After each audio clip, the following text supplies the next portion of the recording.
Hello, welcome again to another episode of Heli School, where today we're going to learn about how to change your water filter. So water filters are great. They filter the water for your main water line so that you can get clean drinking water. They help get sediment out of your water line so that things like your shower valves and your toilet valves and new fixtures and dishwashers don't have as much sediment and they end up lasting longer. So the best way to to change the filter is really simple.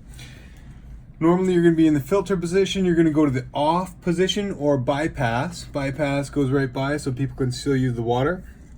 If you have a button to release the pressure, you want to make sure you press that button to release the pressure before you do it.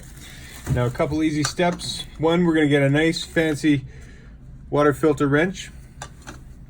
We're going to put that on and hold the other side. And we're going to give that a good turn. And it's going to come with a bit of water in it because it usually doesn't drain down. But that's okay. So now when to change these filters? Usually when it starts to look a different color than white, I say it's not a bad idea to change it. But it's your choice. Remember, you drink the water that goes through here. Probably every 3 to 6 months is good.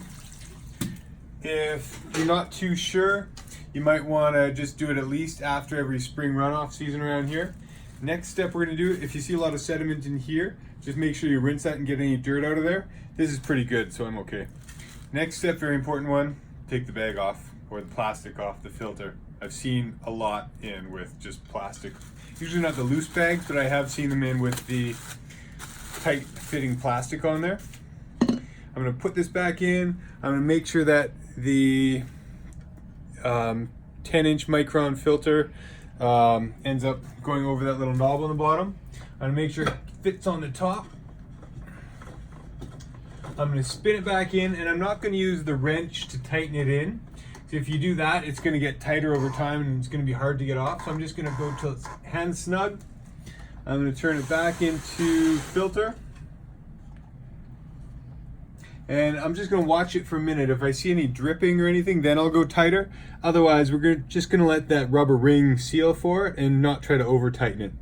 Check your pressure. Make sure pressure is between 50 and 60, where most people do, and then you should be all ready to go.